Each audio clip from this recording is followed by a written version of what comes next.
عبد الرحمن بن औफ रज़ी अल्लाह अन्हु। जी, मक्का में वो एक इंतहाई कामयाब एक अमीर ताजिर थे। लेकिन जब उन्होंने इस्लाम की खातिर मदीना हिजरत की तो अपना सब कुछ, सारा कारोबार, घर, दौलत सब वहीं छोड़ाए। तो जब वो मदीना पहुंचे उनके पास कुछ भी नहीं था, वो बिल्कुल सिफर पर थे। और यही बात इस कहानी को गैर मामूली बनाती है। ये कारोबारी हिकमत अमली, इस्लामी मालियाती उसूलों और एक खास किस्म की जहनियत का एक अमली नमूना है। ये कहानी आज के नौजवानों और कारोबारी अफराद के लिए एक मुकम्मल रोड मैप की तरह है। जब वो मदीना पहुंचे तो मुआखात के निजाम के तहत उन्हें एक अंसारी सहाबी साद बिन रबी रज़ी अल्लाह अन्हु का भाई बनाया गया। और साद बिन रबी उस वक्त मदीना के अमीर तरीन लोगों में शुमार होते थे। उन्होंने एक ऐसी पेशकश की जो मतलब आज की दुनिया में कोई सोच भी नहीं सकता। नाकाबिले यकीन पेशकश थी।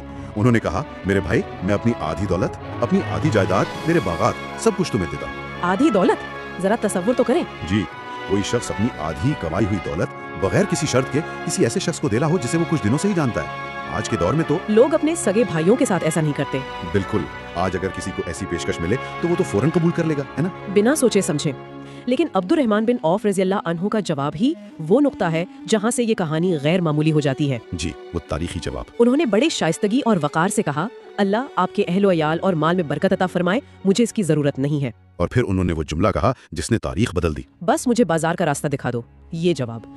देखिए, साद बिन रबी रज़ी अल्लाह अन्हु ने बेहतरीन नियत के साथ उन्हें एक तरह से माली इमदाद, एक सेफ्टी नेट की पेशकश की।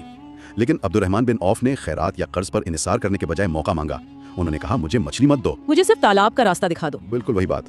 उन्होंने अपनी काबिलियत, अपनी मेहनत और अल्लाह पर तवक्कल को अपनी सबसे बड़ी पूंजी समझा। और फिर वो सीधे केनका के बाजार पहुंच गए। अब यहाँ से उनकी कारोबारी हिकमत अमली शुरू होती है, जो हैरानकुन हद तक सादा और मौसर थी। और दिलचस्प बात यह है कि उन्होंने किसी बड़े सरमाए या पेचीदा बिजनेस प्लान से काम शुरू नहीं किया। नहीं, बिल्कुल नहीं। उन्होंने बिल्कुल छोटी रोजमर्रा की चीजों से तिजारत शुरू की, जैसे खुश्क दही यानी पनीर और मक्खन। और यहीं से उनका पहला उसूल सामने आता है, जो आज भी उतना ही अहम है। पहला उसूल, ज्यादा मुनाफा पर फौरी नकद को तरजीह देना। यानी कैश की रफ्तार ज्यादा अहम थी, भले ही हर सौदे में मुनाफा कम हो। इनका एक मशहूर कॉल जराए में मिलता है, मैंने कभी कम मुनाफा को रद्द नहीं किया। ये बात आज के बिजनेस स्कूल्स में शायद अजीब लगे। हमें तो सिखाया जाता है कि मैक्सिमाइज प्रॉफिट, यानी मुनाफे को ज्यादा से ज्यादा करो। लेकिन वो मैक्सिमाइज कैश फ्लो पर यकीन रखते थे। लेकिन मेरा एक सवाल है, क्या इस तरह वो पैसा जाया नहीं कर रहे थे? अगर वो थोड़ा इंतजार करते तो शायद उसी चीज पर ज्यादा मुनाफा कमा सकते थे। दरअसल वो एक बड़ी मछली के इंतजार में अपना कांटा पानी में डालकर बैठे नहीं रहते थे। अच्छा। वो छोटी छोटी बहुत सी मछलियां पकड़ने पर यकीन रखते थे। इसका फायदा ये होता था कि उनका सरमाया कभी फंसता नहीं था, पैसा मुसलसल गर्दिश में रहता था। यानी जिसे आजकल की जबान में कैश फ्लो कहते हैं। जी, हाई इन्वेंट्री टर्नओवर और सेहतमंद कैश फ्लो। देखें, कैश फ्लो किसी भी कारोबार के लिए खून की तरह होता है। अगर वो रुक जाए तो सब कुछ खत्म। बिल्कुल, सब कुछ खत्म, चाहे आपके गोदाम में करोड़ों का सामान क्यों ना पड़ा हो। उन्होंने ये समझ लिया था कि मुसलसल कैश का बहाव कारोबार को जिंदा, लचकदार और तेजी से बढ़ने की ताकत देता है। यानी जो पैसा आज आया वो कल दोबारा किसी नई तिजारत में लग गया। ये एक तेज रफ्तार मुतहर्रिक मॉडल है। बिल्कुल। अच्छा, तो ये रफ्तार का खेल था, मुनाफा का नहीं। पैसा रुका नहीं रहना चाहिए। लेकिन इस तेज रफ्तार मॉडल को चलाने के लिए भी तो सरमाए की जरूरत पड़ती है। आजकल तो लोग फौरन बैंक से कर्ज लेने का सोचते हैं। जी। हैरत की बात यह है कि उन्होंने ये सब कुछ बगैर सूद के किया।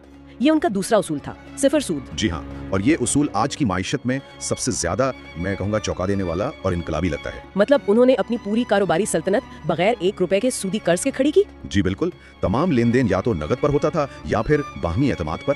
आज जहाँ छोटे से छोटे कारोबार को शुरू करने या बढ़ाने के लिए कर्जों को लाजमी समझा जाता है, एक जरूरत समझा जाता है, उन्होंने साबित किया कि ये इसके बगैर भी मुमकिन है। लेकिन ये कैसे मुमकिन है? मतलब कारोबार को एक सतह से ऊपर ले जाने के लिए, जिसे हम स्केल करना कहते हैं, बड़ी सरमायाकारी की जरूरत होती है। अगर आप कर्ज नहीं लेंगे तो वो पैसा कहाँ से आएगा? देखिए, नजरियाती तौर पर आपकी बात सही है।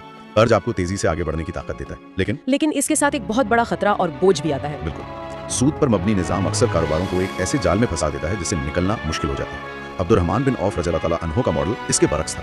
तो फिर वो क्या करते थे? वो शायद मुनाफा की शराकत यानी पार्टनरशिप जैसे उसूलों पर काम करते होंगे, जहाँ सरमायाकार और ताजिर नफा और नुकसान दोनों में शरीक होते हैं। अच्छा। लेकिन इसका बुनियादी सुतून एतमाद और शफाफियत था। ये एक पायदार मॉडल है जो कम्युनिटी के अंदर दौलत की गर्दिश को फरोग देता है, बजाय इसके कि दौलत चंद मालियाती इदारों के हाथों में मरकूज हो जाए। तो पहला असूल था कैश की रफ्तार, और दूसरा था सूद से मुकम्मल परहेज।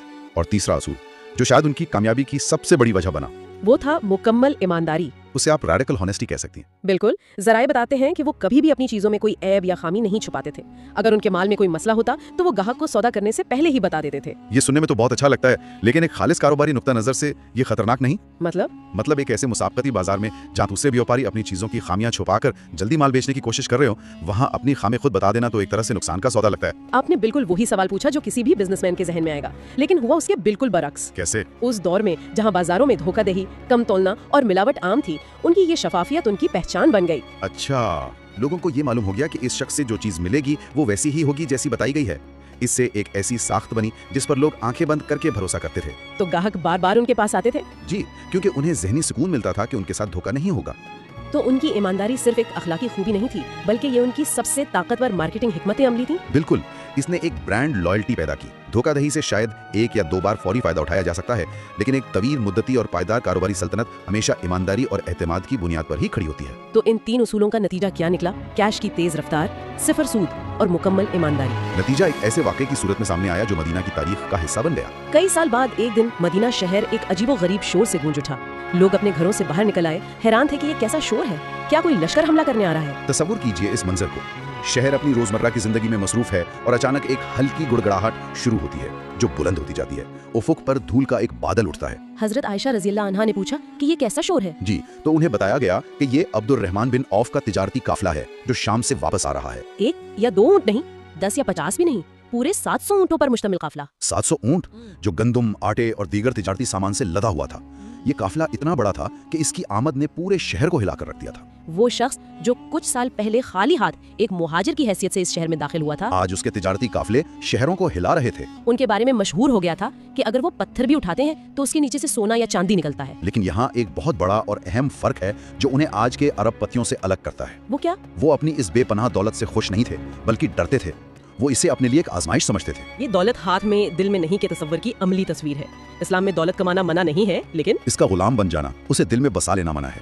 उनके लिए दौलत मकसद नहीं बल्कि एक जरिया थी, एक ऐसा आला जिसे वो अल्लाह की रजा और मुआशरे की भलाई के लिए इस्तेमाल करते थे। बिल्कुल, उनकी कारोबारी हिकमत अमली जितनी शानदार थी, उनकी एग्जिट स्ट्रेटजी यानी दौलत को खर्च करने का तरीका उससे भी ज्यादा मुतासिरकुन था। वो दौलत जमा नहीं करते थे, बल्कि उसे तकसीम करते थे। जराए में ऐसी कई मिसालें मिलती हैं। उन्होंने एक ही दिन में 30 गुलामों को आजाद किया। 30 गुलाम एक ही वक्त में 40,000 दिनार, जो आज के हिसाब से करोड़ों रुपए बनते हैं, खैरात कर दिए। और जब भी इस्लाम के दिफा के लिए फौजों को तैयार करने की जरूरत पड़ी तो उन्होंने हथियारों से लेकर सवारियों तक पूरी की पूरी फौजों को अपने माल से तैयार किया। उनकी दौलत उम्मत मुस्लिमा के लिए एक असासा थी।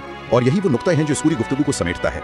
हलाल दौलत दरअसल इबादत की एक शक्ल है अगर इसे सही नियत और सही तरीके से इस्तेमाल किया जाए। जब कोई ईमानदारी से कारोबार करता है, लोगों के लिए रोजगार के मौके पैदा करता है और फिर अपनी कमाई को मुआशरे की भलाई और अल्लाह की राह में खर्च करता है, तो उसका हर कारोबारी कदम इबादत बन जाता है। ये आज के नौजवान मुसलमानों के लिए हलाल हसल यानी हलाल तरीके से मेहनत करने का एक अमली और रूहानी मुहर्रिक है। जी, ये सिर्फ पैसा कमाने के बारे में नहीं है, बल्कि एक बामकसद जिंदगी गुजारने और अपनी सलाहियतों को इंसानियत की भलाई के लिए इस्तेमाल करने के बारे में है। तो इस शानदार कहानी का खुलासा ये है कि कामयाबी के 3 बुनियादी उसूल आज भी उतने ही सच्चे हैं जितने 1400 साल पहले थे। पहला, फौरी कैश फ्लो पर तवज्जो दें, चाहे मुनाफा कम ही क्यों ना हो। दूसरा, अपनी बुनियाद सिफर सूद पर रखें और एतमाद पर मबनी ताल्लुकात इस्तवार करें। और तीसरा, मुकम्मल ईमानदारी को अपनी सबसे बड़ी कारोबारी हिकमत अमली बनाएं। बिल्कुल। मैं सुनने वालों के लिए एक गौरतलब सवाल छोड़ना चाहता हूँ। जी जरूर। आज की दुनिया में जहाँ हर तरफ कर्ज, फौरी मुनाफे का लालच और मार्केटिंग के झूठ का बोलबाला है, क्या अब्दुर्रहमान बिन औफ रज़ियल्लाहु अन्हु के उसूलों पर अमल करना सिर्फ एक मिसाली ख्वाब है, या ये कामयाबी का वो भूला हुआ रास्ता है जिसे आज भी अपनाया जा सकता है? और क्या मुकम्मल ईमानदारी और बगैर सूद के कारोबार करना आज भी सबसे बड़ी और सबसे पायदार कारोबारी हिकमत अमली हो सकती है?